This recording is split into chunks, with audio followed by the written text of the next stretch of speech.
The birth of a bodhisattva is like the rising of the sun. The sun is not newly born, but for those in darkness, that light is the beginning of everything. At that time, after receiving the bodhisattva liberation teaching from the night goddess, Sudhana continued to practice and comprehend it. He came to the Lumbini Forest seeking the goddess Maaude.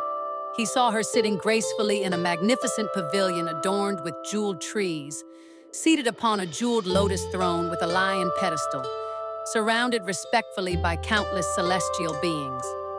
She was teaching the assembly the Sutra of the Ocean of Bodhisattva Births, enabling all beings to be born into the Tathagata's family and increase the vast merits of bodhisattvas. Upon seeing her, Sudhana bowed to her feet, stood with palms pressed together, and said, "Great saint, I have already aroused the aspiration for supreme perfect enlightenment, but I do not know how a bodhisattva should practice the bodhisattva path and be born into the Tathagata's family." Goddess Miao told Sudhana, if a bodhisattva can accomplish 10 Dharma gates, they can be born into the Tathagata's family, continuously increase their merits, and ultimately achieve supreme perfect enlightenment. First, vow to always make offerings to all Buddhas. Second, arouse the Bodhi mind to protect and save all beings. Third, contemplate all Dharma gates and practice diligently without rest. Fourth, with a deeply pure mind, illuminate the 3 times. Fifth, with equal radiance, guide and transform all beings. Sixth, be born into the Tathagata's family and dwell together with the Buddha. Seventh, deeply enter the Buddha's power and realize that all phenomena are like illusions and dreams. Eighth, observe all gates of wisdom. Ninth, manifest pure and magnificent Buddha lands throughout the Dharma realm.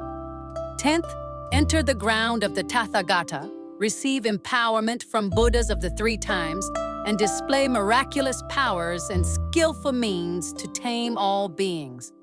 When a bodhisattva accomplishes these 10 dharmas, they can continuously manifest Buddhahood in all worlds, turn the Dharma wheel, and liberate all beings. Goddess Maud said, "Good son, since immeasurable kalpas ago, I have attained this liberation gate of sovereign rebirth." Sudhana asked, "Noble one, what is the realm of this liberation gate?" The forest goddess replied, "In the past, I made a vow that whenever any bodhisattva manifests birth, I would be able to draw near. Through the power of this vow, I was born in the Lumbini garden. I waited in this garden for 100 years, and indeed the world-honored one descended from Tushita heaven to this place, about to be born. When the Buddha was about to be born into this world, 10 marvelous signs appeared in the Lumbini forest. First, the ground naturally became level and flat. Second, the ground transformed into Vajra jewels, filled with adornments. Third, jeweled trees grew in rows, their roots reaching deep to the water. Fourth, trees grew that emitted fragrances surpassing heavenly incense. Fifth, everywhere was filled with wonderful flower garlands and treasures.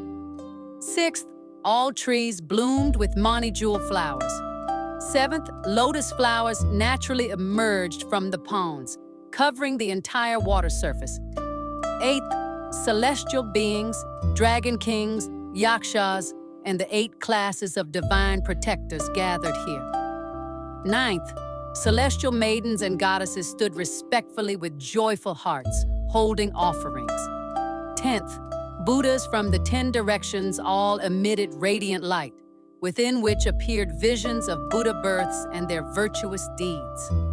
The entire Lumbini forest, with these 10 auspicious signs, became incomparably sacred and magnificent. When the Buddha's mother, Queen Maya, entered the forest to prepare for birth, many miraculous transformations manifested. The first miraculous transformation, the radiance emanating from the queen, allowed all beings to witness the bodhisattva's journey of wisdom from initial aspiration to Buddhahood. The second miraculous transformation, within the queen's womb appeared visions of the entire 3,000-fold Great Thousand World System. The third miraculous transformation. In every pore of the queen's body could be seen the Tathagata's past lives of practice and offerings to all Buddhas. The fourth miraculous transformation. Within the pores clearly appeared the Buddha's past life acts of supreme generosity, giving away his body, eyes, wife, children, and treasures. The fifth miraculous transformation. From beneath the earth emerged an enormous, all-treasure-adorned lotus flower, with kings and nobles from all realms respectfully surrounding it in praise. When the Bodhisattva was born from his mother's right side, it was like the pure sun rising into the sky, his body filled with radiant light. Though appearing as a newborn, the Bodhisattva had already realized that all phenomena are like dreams and illusions, neither arising nor ceasing. Goddess Mayodaya said, "I witnessed the Tathagata manifesting various miraculous transformations at birth here in Lumbini Garden, and simultaneously saw him manifesting birth in all places throughout the 3,000-fold world system and the 10 directions." Sudhana asked, "How long have you attained this liberation?" The forest goddess replied, "In ancient times past, more kalpas ago than atoms in billions of Buddha lands. At that time, there was a world called Universal Treasure in a kalpa named Joyful Delight, where 80 Nayutas of Buddhas appeared, the first Buddha being named Banner of Sovereign Merit. Just as Queen Maya is the Buddha's mother in this world, in that world, Queen Joyful Light was the mother of the first Buddha. She gave birth to the Bodhisattva in the Golden Flower Garden while holding the all-giving tree.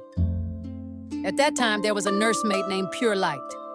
When she received the Bodhisattva, she immediately attained the Bodhisattva's universal eye samadhi and gained the liberation of sovereign rebirth. That nursemaid was myself. From that time onward, in every moment of thought, I constantly witnessed the Buddha manifesting the Bodhisattva's birth and the sovereign spiritual powers of taming beings in all worlds without exception." Goddess Miaoda humbly said, "I only know this one liberation gate. You should go to Kapilavastu and visit Gopa of the Shakya clan to learn how bodhisattvas teach and transform beings within the cycle of birth and death." Sudhana bowed to the forest goddess's feet, circumambulated her countless times, gazed upon her with earnest reverence, and then took his leave. What have we learned through this journey? We learned that the Bodhisattva path requires continuous learning, never ceasing. We learned that arousing the aspiration to make offerings to all Buddhas, compassionately protecting all beings, and diligently practicing the Dharma gates are the foundation for achieving Buddhahood. We learned that every encounter in life is karmic connection, and every spiritual friend can guide us toward deeper wisdom. May we all be like Sudhana, with humble and reverent hearts, continuously seeking spiritual teachers and advancing courageously and diligently on the Bodhisattva path. If you're seeking light, remember, it's never far away. It has always been within your heart. In the next chapter, we'll follow Sudhana to meet his next wise teacher.